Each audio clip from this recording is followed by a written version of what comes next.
मैं उनका भी स्वागत करता हूँ। जो हमारे जवान यहाँ मौजूद हैं, उनके परिवार के लोग हैं, मैं उनका भी स्वागत करता हूँ।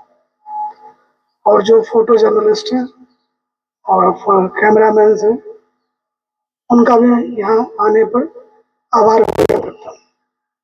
हमें भाषण की एक प्रति पकड़ाई गई है, उसमें यह विस्तार से कहा गया है कि यह दिन हम क्यों मनाते हैं, और जब ये घटना हो जाती है हम क्या करते हैं। जो इतनी मुश्किल, इतनी विपत्ति का पहाड़ एक परिवार पर टूटता है, तो उनको आसान करने के लिए विभाग के तौर पर हम क्या करते हैं। ये सारी चीजें हम सारे जानते हैं, इसको कहा और सुना मान लिया जाए। हमेशा साल दर साल जो है ये बातें बेहतर ही हुई है। जब हम सर्विस में आए थे तो शहीद हो गए कोई, तो नौकरी दी थी, कहीं तो डीएसपी भर्ती हुए कि भाई वो परिवार किसी तरह से स्टेबल हो जाए। एक रोटी कमाने वाला अगर चला जाए बीच में असमय, ज्यादातर जवान ही होते हैं, तो परिवार पूरी तरह से असंतुलित हो जाता है। तो सरकार इंटरवीन करती है कि आपके किसी डिपेंडेंट को हम सरकार में काम दे देंगे, जिससे कि गाड़ी, जो परिवार की गाड़ी है, वो चलती रहे। और जैसे जैसे सर्विस में हम आगे बढ़े हैं, हमने देखा कि अब 1 करोड़ रुपए तक का इंतजाम हम लोग कर पाए हैं। जिस तरह के नए नए रेवेन्यू मॉडल आए, तो शहीदों के प्रति, जो शहीदों के बाद का जो उनका प्रबंधन है, उनके परिवार का और उनके चीजों का, उसमें लगातार सशक्तिकरण में बढ़ोतरी हुई है।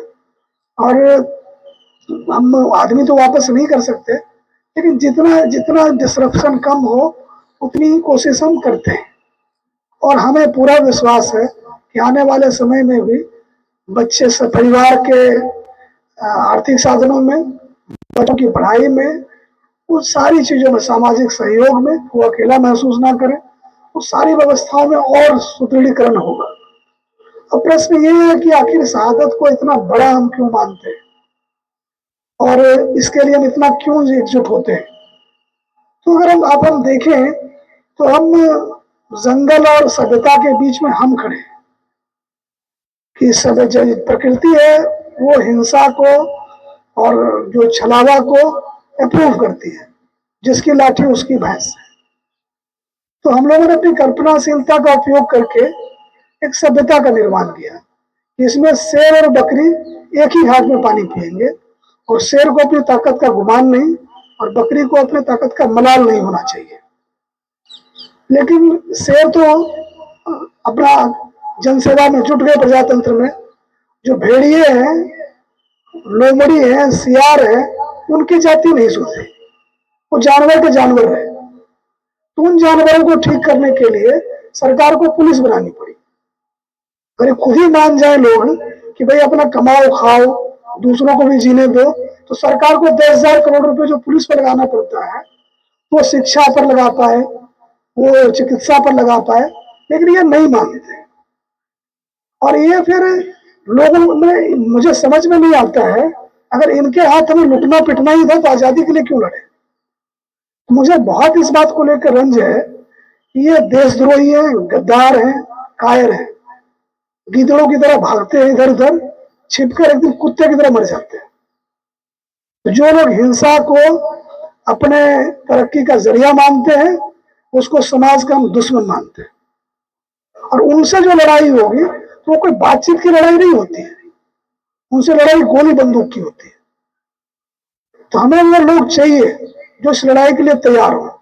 अगर वो पीठ दिखाने लग जाए, वो कहे कि हम चले जाएंगे तुम्हारे बच्चों का क्या होगा, तो फिर वो वहीं थोड़ी रुकेंगे, तो हम सबके घरों में जाएंगे।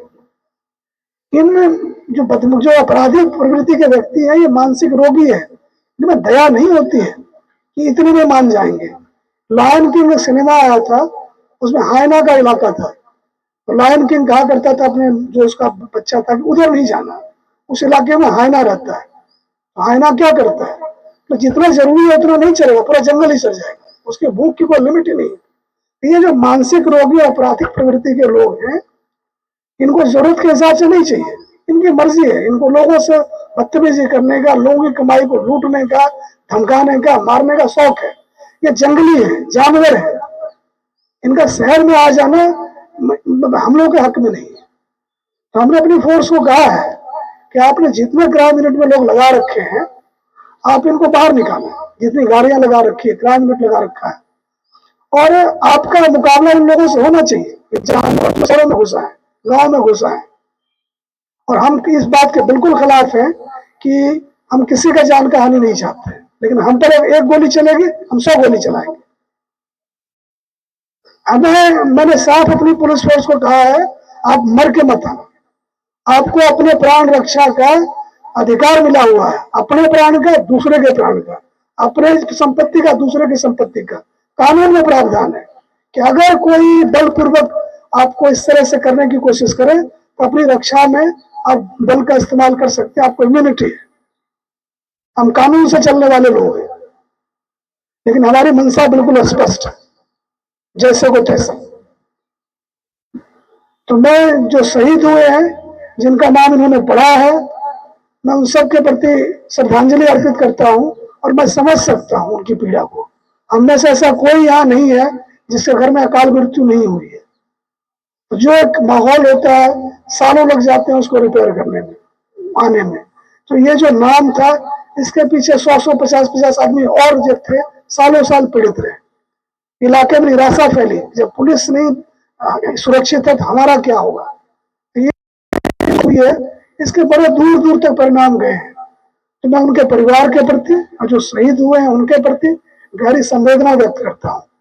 और मैं अपने ऑफिस को कहूंगा कि इन परिवारों से कोई भी हरियाणा में आए तो हरियाणा पुलिस का अतिथि हो, और हमें उनको ऐसे ही देखना है जैसे कि हमारे सुरक्षा बल में कोई भेद नहीं है, चाहे वो बॉर्डर सिक्योरिटी फोर्स हो, चाहे हमारा बीट पे खड़ा कांस्टेबल हो। हम उनको अपना मानते हैं, और इन शहीदों के परिवार में कोई भी हरियाणा में आता हो, उनको कोई भी हमारी तरफ से सेवा सुविधा चाहिए, हम एक व्यवस्था बनाएंगे जिससे कि उनको हमारे यहाँ आने में आसानी हो और उनको लगे कि उन्होंने एक शेर को चुना था। हम उनकी माताओं को प्रणाम करते हैं जिन्होंने पीठ दिखाने के बजाय जान देना ठीक समझा। हम उनसे रोज सीखते हैं, उनके जाने का शौक नहीं मनाते, हम उनसे पाठ पढ़ते वीरता का। तो मैं इसी के साथ कार्यक्रम को आगे बढ़ाने के लिए कहूंगा। आप सबका बहुत बहुत धन्यवाद, और हम सब मिलके एक मजबूत हरियाणा और एक सुरक्षित हरियाणा ऑलरेडी है, और इसको और मजबूत बनाएंगे। बहुत बहुत धन्यवाद। अपील की है उसके बारे में देखिए, शहीद वो है जो कि मतलब परस्त कमजोर लोगों के बीच में खड़े हैं। उन्होंने कमजोरों की रक्षा में इन मतलब परस्तों से लड़ते हुए अपनी जान दी है। हमें ऐसे लोग चाहिए।